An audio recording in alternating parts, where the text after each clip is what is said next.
Hello students and welcome back to our channel. अब हम अपनी बीएड सेकेंड ईयर के paper 5B which is health physical and yoga education के सबसे important topic which is health and health education को discuss करेंगे। सबसे पहली बात, हेल्थ क्या होता है? एक इंसान की वो दौलत जो हर इंसान चाहता है अपनी लाइफ में रखना और कोई भी इसको लूज़ नहीं करना चाहता। बहुत सारी डेफिनेशंस है हेल्थ की। सबसे पहली बात तो ये वर्ड लिया गया है फ्रॉम द टर्म हेल, जिसका मतलब होता है कंडीशन ऑफ बीइंग सेफ, एकदम सेफ रहना। ठीक है। अगर हम फिजिशियंस की बात करें तो वो कहते हैं जब हमारी बॉडी का नॉर्मल फंक्शन चलता है सारे ऑर्गन्स का, सिस्टम का, तो उसको हम हेल्थ कहते हैं। पहले हम हेल्थ को मानते थे डिसीज़ फ्री होना, लेकिन डिसीज़ फ्री होना और हेल्दी होना बहुत अलग बात है। अगर आप डिसीज़ फ्री हो तो ज़रूरी नहीं है कि आप हेल्दी भी हो सकता है आप मेंटली सफ़र कर रहे हो। ठीक है।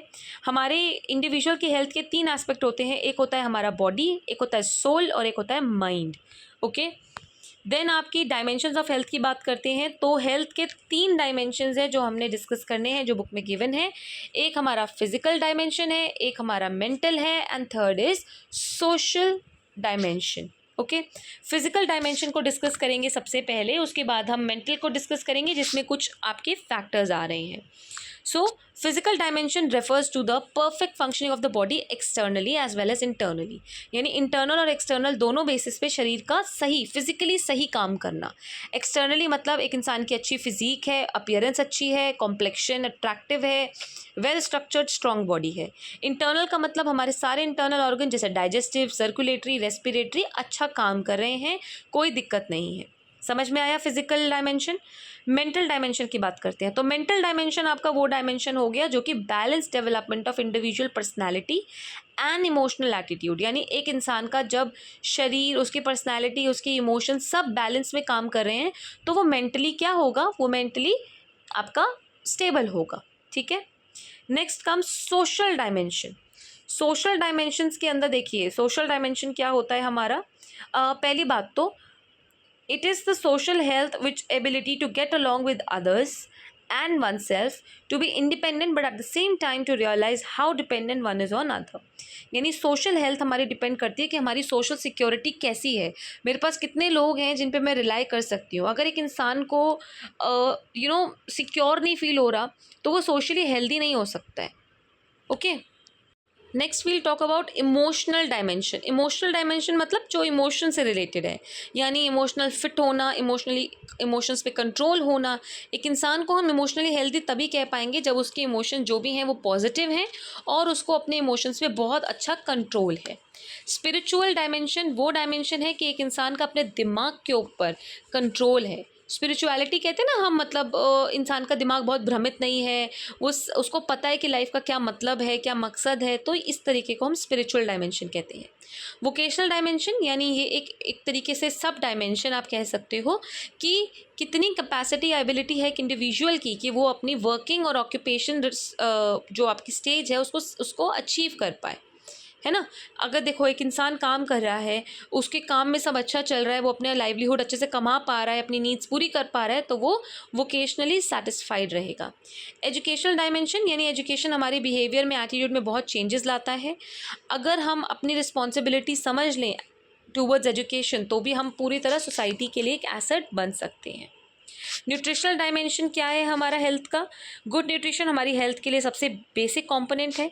अगर आप मैल नरिश्ड हो, अंडर नरिश्ड हो तो इस तरीके से क्या होगा? सोशल और इकोनॉमिक डेवलपमेंट में भी कंट्री की प्रॉब्लम्स आएंगी। Environmental dimension the internal environment of the man himself and external environment, दोनों ही उसकी हेल्थ को, उसके स्टेटस को इफेक्ट करती है। क्यूरेटिव एंड प्रिवेंटिव डायमेंशन यानी मॉडर्न जो आपका प्रिवेंटिव मेडिसिन है उसको हम art and science of health promotion की तरह डिफाइन कर सकते हैं। यानी डिसीज़ प्रिवेंशन, रिहैबिलिटेशन, ये सब चीज़ें आजकल आप देख रहे हो ना, हमारे प्रिवेंटिव मेडिसिन का पार्ट है। तो इस डायमेंशन में हम ये देखते हैं कि क्या क्या हमारे क्यूरेटिव मेडिसिन हैं जिनसे हम अपने डिसीज़ को क्योर कर सकते हैं और हेल्थ को प्रमोट कर सकते हैं। Next we'll talk about factors influencing health. कौन से फैक्टर्स हैं जो हमारी हेल्थ को इफेक्ट करते हैं? तो हेल्थ तो मल्टी फैक्टोरियल है, यानी बहुत ऐसे फैक्टर्स हैं जो हमारी हेल्थ को इफेक्ट कर रहे हैं। सबसे पहला हम इसमें डिस्कस करेंगे बायोलॉजिकल फैक्टर्स। ये वो मतलब फैक्टर्स हैं जिसको हम चेंज नहीं कर सकते। क्यों? क्योंकि हमारी हेरिडिटी पे बेस्ड है। हेरिडिटी आपको पता है ना, जो आपके पेरेंट्स से आप इनहेरिट कर रहे हो। हमारी बॉडी का किस तरीके का कॉन्स्टिट्यूशन है, ये हेरिडिटी इसका बहुत इंपॉर्टेंट रोल निभाती है। लेकिन एनवायरनमेंट से जब हम एक्सपोज होते हैं तो वो थोड़ी इफेक्ट, मतलब तब उस पर थोड़ा इफेक्ट आता है, ठीक है। फिर भी कुछ ऐसे ट्रेट्स हैं जो हमें पेरेंट्स से मिलेंगे और जो चेंज नहीं हो सकते। जैसे अगर आपके पेरेंट्स से आपको HIV मिल गया, हाई BP की बीमारी मिल गई है, तो कुछ ये हमारे बायोलॉजिकल फैक्टर्स हैं जो हेल्थ को हमारी इन्फ्लुएंस कर रहे हैं। नेक्स्ट एनवायरमेंटल फैक्टर्स हैं। एनवायरनमेंट में भी कुछ ऐसी चीज़ें होती हैं जो हमारी हेल्थ को इफेक्ट करती हैं, कुछ इंटरनल कुछ एक्सटर्नल। एक्सटर्नल एनवायरनमेंट हमारी कौन सी हुई, हमारे फैमिली, हमारे दोस्त, हमारा प्रोफेशन, ठीक है। इंटरनल हमारे जो ऑर्गन्स की वेलबींग है। Next is personal factors. Personal factors यानी जो आपका पर्सनल हैबिट्स हैं, जैसे आपकी फिजिकल एक्सरसाइज करते हो नहीं करते हो, आप अच्छी हैबिट्स हैं, बैलेंस डाइट ले रहे हो नहीं ले रहे हो, स्लीप ले रहे हो, पॉस्चर कैसा है, ये हम कॉमन इंडिविजुअल फैक्टर्स हैं जो कि इंसान की हेल्थ को इफेक्ट करती हैं। Way of living, sedentary lifestyle जी रहे हो या किस तरह का लाइफस्टाइल जी रहे हो, उससे भी हमारी हेल्थ पे बहुत फ़र्क पड़ता है ना। आपको टॉक्सिन्स लेने की आदत है, आप अल्कोहलिक हो या आप स्मोकर हो या आप एक सात्विक डाइट लेते हो, तो ये हमारा वे ऑफ लिविंग हो जाता है। सोशियो इकोनॉमिक कंडीशन, ऑब्वियसली जो हमारे घर का सोशल और इकोनॉमिक कंडीशन होगा वो हमारी हेल्थ पे बहुत बड़ा रोल निभाएगा, क्योंकि आपकी इकोनॉमिक स्थिति के हिसाब से ही आप देखो ना, एजुकेशन सिस्टम लोगे, न्यूट्रिशन लोगे, एम्प्लॉयमेंट लोगे, तो इफ़ेक्ट करेगा। देन हेल्थ सर्विसेज कैसी हैं, अगर एक जगह की हेल्थ सर्विसेज अच्छी नहीं है तो हेल्थ जो है वहाँ के लोगों की बहुत डिटोरिएट हो जाएगी। देन एजुकेशन, सारी फैसिलिटी होने के बाद भी अगर आपको पता ही नहीं है कि फैसिलिटी क्या है, कैसे यूज़ होती है, तो उसका कोई फ़ायदा नहीं है। तो एजुकेशन हमारी हेल्थ को बहुत इफ़ेक्ट करती है। नेक्स्ट हम बात करेंगे इम्पोर्टेंस ऑफ हेल्थ। अब हेल्थ की इम्पोर्टेंस क्या है, देखो हेल्दी इंडिविजुअल जो है वो सोसाइटी के लिए एक पिलर है ना। हेल्थ क्या है, स्टेट ऑफ माइंड जिसमें हमारा बॉडी और माइंड एक्टिवली काम कर रहा है। हेल्दी इंसान अपने लिए, सोसाइटी के लिए, नेशन के लिए, सबके लिए एक एसेट है, ठीक है। और हेल्दी बॉडी होगी तो आप खुश रहोगे, है ना। और हेल्थ सिर्फ ह्यूमैनिटी के लिए नहीं बल्कि पूरी सोसाइटी के लिए बहुत अच्छा एक आपका you can say important part है। अगर हम सम अप करें हेल्थ की इंपॉर्टेंस, तो देखिए एक हेल्दी इंसान के अंदर क्या क्या क्वालिटीज़ होनी चाहिए। सबसे पहली बात, एब्सेंस ऑफ डिसीज़, यानी उसके अंदर बीमारियां नहीं होनी चाहिए। तभी आप कहते हो ना, एक फैक्टर आप कहते हो कि वो हेल्दी है, जबकि ज़रूरी नहीं है कि बीमारी नहीं है तो वो हेल्दी है, बट स्टिल डिसीज़ ना हो, वो एंथुजियाज़म से काम कर सके, उसके अंदर स्ट्रेंथ हो, वो स्ट्रेस को झेल सके, चीयरफुल हो, करेजियस हो, उसके अंदर एंजाइटी ना हो, उसके अंदर सेंस ऑफ वेलबींग हो, सेल्फ कंट्रोल हो, ठीक है।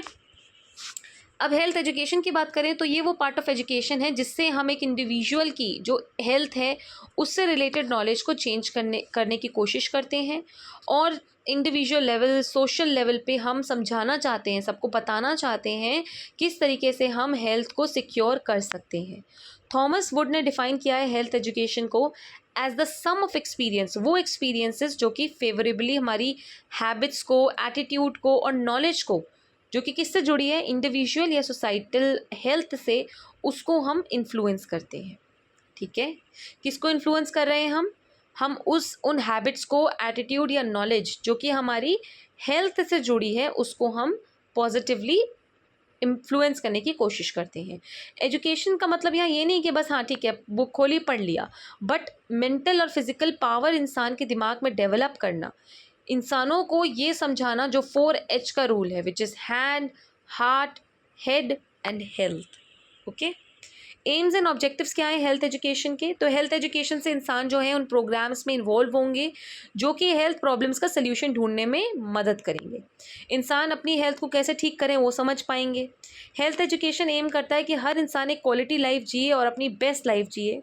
वर्ल्ड हेल्थ ऑर्गेनाइजेशन के हिसाब से क्या है, the aim of health education is to help people to achieve health by their own action, यानी हर इंसान हेल्थ अपने खुद के एक्शन से अचीव कर ले। ऑब्जेक्टिव क्या होता है, ऑब्जेक्टिव वो डिज़ायर्ड चेंज होता है इंसानों के बिहेवियर में जो कि किसी पर्टिकुलर एक्सपीरियंस की वजह से आ रहा है। तो कुछ ऑब्जेक्टिव हैं हेल्थ एजुकेशन के, जैसे to maintain healthy environment in the school में अच्छा एनवायरनमेंट मेंटेन करना, फिजिकल डिसीज़ को एग्जामिन करके एफर्ट करना कि उनको हम प्रिवेंट कर सकें, हेल्दी हैबिट्स को और डेवलप करना, इन्फेक्शियस डिसीज़ से बचना और हेल्थ की प्रमोशन करना।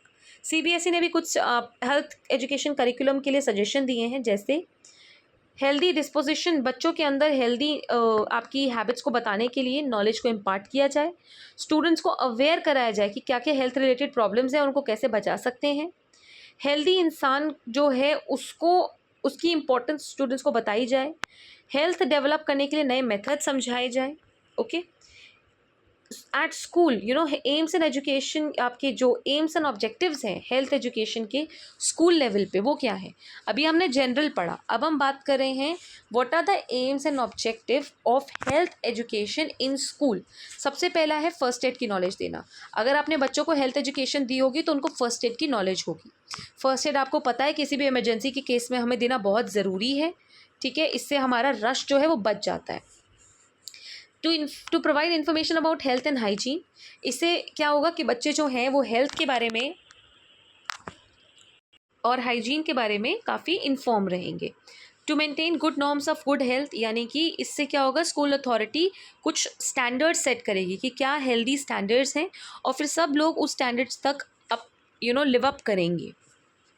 To take precautionary and preventive measures, ताकि कुछ प्रिकॉशनरी या प्रिवेंटिव मेजर्स जो ज़रूरी हैं हेल्थ मेंटेन करने के लिए उनको लिया जा सके। क्यूरेटिव मेजर्स हों, पॉजिटिव एटीट्यूड डेवलप हो, हर इंसान को पता होगी क्या इंपॉर्टेंस है हेल्थ की। Sense of civic responsibility develop करने के लिए और कम्युनिकेबल डिसीजेज से बचने के लिए। Objective of health education at different stages, अब हमने ओवरऑल पढ़ लिया, अब हम डिफरेंट स्टेजेस ऑफ स्कूल में पढ़ते हैं। एलिमेंट्री स्टेज में क्या इंपॉर्टेंस है बच्चों को हेल्थ एजुकेशन बताने की? इससे बच्चे जो हैं अपनी और अपनी पूरी सोसाइटी की हेल्थ की वैल्यू समझेंगे, अपनी लाइफ में हेल्दी लिविंग स्टैंडर्ड जैसे good hygiene, good food, clothes, posture के बारे में समझेंगे। साथ ही साथ जो भी इम्पोर्टेंस है गुड हेल्थ की वो समझेंगे। हाई स्कूल स्टेज पे बहुत इंपॉर्टेंट है उनको बॉडी के अंदर जो चल रहा है, बॉडी की ग्रोथ एंड डेवलपमेंट के बारे में समझाना, बच्चों को न्यूट्रिशियस डाइट की और फिजिकल मेंटल डेवलपमेंट की इंपॉर्टेंस बताना, हेल्थ और हेल्थ एजुकेशन के बीच में एक रिलेशनशिप को इस्टेब्लिश करना, और बच्चे जो हैं वो किसी भी डिसीज़ का कैरियर ना बन जाए इसलिए उनको अवेयर रखना। सबसे बाद में हमारा आता है हायर सेकेंडरी स्टेज, जो सबसे बड़े बच्चे हो गए, तो ऑब्वियसली इनको फर्स्ट एड की ट्रेनिंग होनी चाहिए। इनको पता होना चाहिए स्मोक करने से, ड्रग्स लेने से, अल्कोहल लेने से क्या इम्पैक्ट होता है। इनको मैरिज के बारे में, सेक्स एंड पॉपुलेशन एक्सप्लोजन के बारे में पता लगे। फिजिकल ट्रेनिंग जैसे स्पोर्ट्स, योगी एक्सरसाइजेस के बारे में और उनकी इंपॉर्टेंस के बारे में, और साथ ही साथ एक पॉजिटिव एटीट्यूड रखने के लिए हम उनको हेल्थ एजुकेशन देना ज़रूरी है। टीचर का क्या रोल है? टीचर जो है बच्चों को इन्फॉर्मेशन दे सकती है, बहुत ज़रूरी है। अगर टीचर ही बताएंगी तो बच्चे उस चीज़ को फॉलो करेंगे, अच्छी हैबिट्स रखेंगे। टीचर के बोलने से बच्चे अपने आसपास क्लीनलीनेस रखेंगे, वॉशरूम्स का अच्छा यूज़ करेंगे, ठीक है। और अगर हम स्टूडेंट को अच्छी नॉलेज दे दें अबाउट गुड पॉस्चर, तो बचपन से ही बच्चे अच्छा पॉस्चर रखेंगे। देन बच्चों को कंटेजियस और कॉमन डिसीज़ के बारे में टीचर बता सकता है, उनके कॉजेज़, उनके सिम्टम्स, बैलेंस डाइट क्या होती है, क्यों लेनी चाहिए। मेडिकल चेकअप्स को बच्चे के जो है स्कूल में उसको इन्हांस करें, उसको और जो चेकअप्स हैं वो करवाएं, ताकि बच्चे जो हैं अपनी बॉडी के बारे में जानें और harmful effects of drugs and alcohol जानें। लेक्चर्स होने चाहिए टीचर्स के द्वारा, जो कि योगा एक्सपर्ट्स भी दे सकते हैं। हेल्थ वीक स्कूल में सेलिब्रेट होना चाहिए। स्कूल के बच्चों की जो हेल्थ है उसको इन्फ्लुएंस करने वाले कौन से फैक्टर्स हैं? देखिए, गुड हेल्थ जो है बचपन से ही शुरू होनी चाहिए, है ना। शुरू से ही हम अगर उनको अच्छा खाना देंगे, अच्छी चीज़ें समझाएंगे तो वो हेल्दी रहेंगे। तो आपके फैक्टर्स जो हैं, इन्फ्लुएंसिंग फैक्टर्स जो हैं, जो हेल्थ को इन्फ्लुएंस करते हैं, वो क्या है? Nutrition and balance diet. Obviously balance diet खाओगे, एनर्जी अच्छी मिलेगी, डिसीज़ से बचे रहोगे, हेल्दी रहोगे। हेरिडिटी एंड बायोलॉजिकल फैक्टर्स, ये वो फैक्टर्स है जो हमको पेरेंट्स से मिल रहे हैं। चेंज तो नहीं कर सकते हो, लेकिन इनके बारे में बच्चों को इन्फॉर्म रख सकते हो, और ये स्कूल के अंदर बच्चों की हेल्थ को काफ़ी इम्पैक्ट करते हैं। Environmental factors. देन हमारा इम्यूनाइजेशन आता है, यानी कि जो बॉडी की रेजिस्टेंस होती है ना किसी डिसीज़ से फाइट करने की, उसको हम इम्यूनिटी कहते हैं। अगर एक इंसान की ज़्यादा अच्छी इम्यूनिटी है तो वो बहुत अच्छे से बीमारियों को लड़ सकता है, लेकिन अगर वैक्सीन नहीं लेंगे तो टाइम टू टाइम तो उनको इम्यूनिटी नहीं मिलेगी। वे ऑफ लिविंग, ये बहुत इम्पैक्ट करता है, कैसा आपका वे ऑफ लिविंग है, आपकी हैबिट्स कैसी हैं, कल्चर कैसा है, बॉडी का पॉस्चर, फिजिकल एक्सरसाइज, क्लीनलीनेस। मैंने ये सब पॉइंट्स आपको पहले भी कवर करके बताए हैं। स्कूल हेल्थ प्रोग्राम क्या होता है? ये कॉम्प्रिहेंसिव प्रोग्राम है जो कि स्कूल स्कूल में हेल्थ एजुकेशन को इम्पार्ट करता है। इंस्ट्रक्शनल कंटेंट्स होंगे, मटेरियल्स होगा, स्कूल का होलसम एनवायरनमेंट होगा। बच्चे जो हैं इस नेशन के लिए वेल्थ हैं और स्कूल की रिस्पॉन्सिबिलिटी है कि बच्चों को अच्छी हेल्थ के बारे में बताया जाए, हेल्थ एजुकेशन प्रोग्राम चलाए जाएँ, ठीक है। और HF कैलेंडर ने बोला है कि जो स्कूल हेल्थ प्रोग्राम है वो क्या है, कॉम्पोजिट प्रोसीजर है जो कि स्कूल की हेल्थ सर्विसेज यूज़ करती हैं एक हेल्थफुल स्कूल लिविंग और हेल्दी स्कूल को मेंटेन करने के लिए, ठीक है। रोल ऑफ टीचर, अब जो स्कूल हेल्थ प्रोग्राम, पहले हमने रोल ऑफ टीचर इन आपका हेल्थ एजुकेशन पढ़ा था, अभी हम स्कूल हेल्थ प्रोग्राम जो चल रहा है उसमें टीचर का क्या रोल होता है। जो आपके टीचर हैं, first of all to chalk out the plan. इसका क्या मतलब हुआ चॉक आउट द प्लान? इसका मतलब है स्कूल के किसी भी सेशन में teacher health and physical education के बारे में पूरा जो प्लान है वो बच्चों को लिखकर समझाएं, बताएं। मेडिकल एग्जामिनेशन, प्रॉपर चेकअप होने चाहिए बच्चों के क्वार्टरली। स्कूल में डॉक्टर होना चाहिए या हेल्थ का रिलेटेड टीचर होना चाहिए। एजुकेशन एंड ट्रेनिंग, यानी कि फिजिकल ट्रेनिंग के साथ साथ टीचर जो है वो बच्चों को हेल्थ से रिलेटेड ट्रेनिंग दे, हाइजीन से रिलेटेड, सेफ्टी से रिलेटेड, फर्स्ट एड से related. Then seminars and health programme होने चाहिए, टीचर्स को ऐसे कुछ सेमिनार्स लेने चाहिए जिससे वो हेल्थ रिलेटेड प्रॉब्लम्स के बारे में बता सकें। सुपरविजन, टीचर जो है वो सुपरवाइज करे स्कूल की जो टोटल हेल्थ प्रोग्राम है उसको वो कैसा चल रहा है। इसके अंदर टीचर हेल्थ सर्विसेज इंस्ट्रक्शंस को देख सकती हैं, फिजिकल एक्सरसाइज बच्चे कैसे कर रहे हैं और सारी चीज़ों को भी सुपरवाइज कर सकती हैं। देन हेल्थ रिकॉर्ड रख के टीचर की रिस्पॉन्सिबिलिटी है कि वो सबका हेल्थ रिकॉर्ड रखें, जैसे कितना वेट है, आपके स्कूल्स में पूछा होगा ना क्या वेट है, क्या हाइट है करके। देन इवैल्यूएट करें, जो भी उनको दिख रहा है टाइम टू टाइम वो डायग्नोस करें कि बच्चों में क्या दिक्कतें हमें ज़्यादा पता लग रही हैं, क्या दिक्कतें ज़्यादा प्रोमिनेंटली आ रही हैं निकल के। कोऑर्डिनेट करें और बच्चों को असिस्ट करें, ठीक है, स्कूल के डॉक्टर्स के साथ, स्कूल अथॉरिटीज़ के साथ। फॉलो अप प्रोग्राम, जिसके अंदर इवैल्यूएशन के बाद टीचर अपनी रिपोर्ट जो है बच्चे की हेल्थ के ऊपर वो प्रिंसिपल को दें, जो कंप्लीट इन्फॉर्मेशन जो है इससे बच्चे, अगर कोई ऐसा बच्चा है जो कोई बीमारी से सफ़र कर रहा है या हो सकता है उसमें वो बीमारी हो जाए, उसको हम ट्रीट कर लें। न्यूट्रिशन के ऊपर बहुत ध्यान दें, बच्चों को समझाएं न्यूट्रिशन का क्या इंपॉर्टेंस है और कम्युनिकेबल डिसीज़ को रोकने के लिए इन्हांस करें कि मतलब वो चीज़ जितनी हो सकती है उतनी कंट्रोल की जाए। That is all for this lecture. थोड़ा लंबा हो गया comparatively, but I have tried कि सारे पॉइंट्स आपको समझ में आ जाए। सबके सब पॉइंट्स आप अच्छे से अगर पढ़ के जॉट डाउन करोगे, you will be able to learn it. So thank you for watching and keep learning students.